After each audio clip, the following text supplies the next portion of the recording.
Shalom jemaat Tuhan dan pendengar Bread Life yang setia. Pernah kita mendengar nama Pinocchio? Nama itu sangat populer dan selalu diasosiasikan dengan kebohongan. Berbohong berlaku universal, tidak memandang anak-anak atau dewasa, baik orang jelata hingga tokoh agama atau pemimpin ternama. Dan setiap orang pasti pernah melakukannya, sekecil atau dalam konteks apapun. Terlebih di era sekarang, hidup penuh kebohongan atau setengah kebenaran.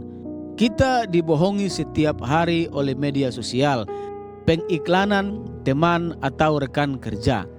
Secara umum, berbohong ialah tindakan buruk, negatif, dan tidak boleh dilakukan.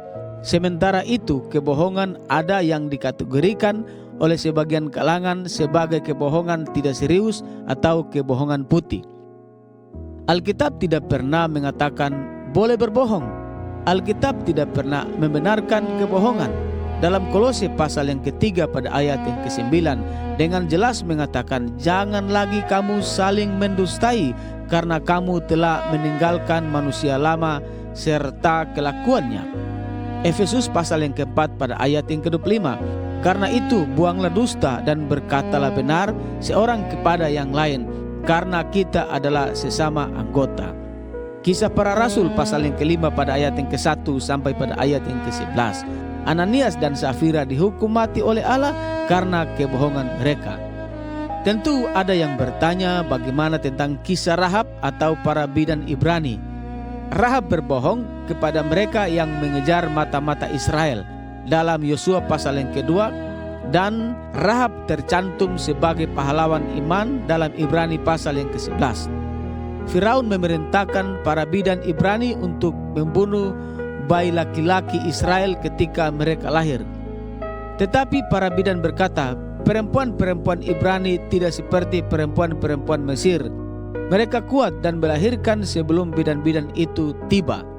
Dalam Keluaran pasal yang ke-1 pada ayat yang ke-19. Alkitab mengatakan, Allah berbaik hati kepada bidan-bidan itu dan jumlah mereka bertambah banyak. Karena bidan-bidan itu takut akan Allah, maka Ia membuat mereka berumah tangga dan mempunyai anak-anak mereka sendiri. Dalam Keluaran pasal yang ke-1 ayat yang ke-20 sampai pada ayat yang ke-21.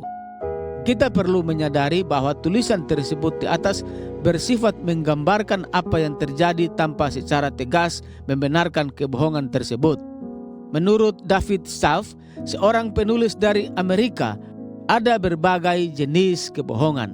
Yang pertama, kebohongan iblis yang mengakibatkan kematian dalam Kejadian pasal yang ketiga pada ayat yang keempat. Yang kedua, kebohongan Ananias dan Safira yang bersifat egois dan mementingkan diri sendiri. Dan yang ketiga, kebohongan Rahab dan bidan Sipra dan Pua yang diucapkan untuk melindungi kehidupan. Kehidupan adalah sesuatu yang diperintahkan oleh Tuhan, dan kita sepakat bahwa bentuk kebohongan yang dilakukan Rahab dan bidan Ibrani bukan sesuatu yang bersifat tidak bermoral. Ketika kita berbohong demi kebaikan seseorang, kebohongan ini disebut menyelamatkan, karena tidak hanya menghindari orang lain dari kerugian, kekerasan atau kematian, tetapi juga mencegah dosa. Oleh karena itu, tidak dapat menyebutnya kebohongan, karena itu lebih merupakan kebajikan dan kebijaksanaan yang luar biasa, yang dengan rencana setan menghalangi dan sebaliknya kehormatan dan kehidupan orang lain dilayani. Di dunia yang penuh dosa ini, terkadang kita perlu memilih untuk membantu sesama kita dengan cara terbaik. Tujuan para bidan serta Rahab adalah untuk melindungi kehidupan. Mereka memilih apa yang sesuai dengan kehendak Allah. Mereka memilih untuk taat kepada Allah, bukan kepada manusia. Kisah para Rasul pasal yang ke-5 pada ayat yang ke-29.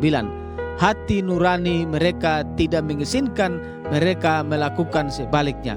Roma pasal 14 pada ayat yang ke-23. Jemaat Tuhan dan pendengar Bread Life yang setia, sekiranya kita harus berbohong seperti Rahab dan para bidan demi menyelamatkan seseorang. Kita harus tetap segera datang kepada Tuhan, mengakui kita telah berdosa dan kita percaya anugerahnya akan mengampuni apa yang telah kita perbuat. Sebagaimana Yesus mengampuni Petrus yang telah menyangkalnya 3 kali. Salam sehat rohani dan jasmani, Tuhan Yesus memberkati. Amin. Merdeka.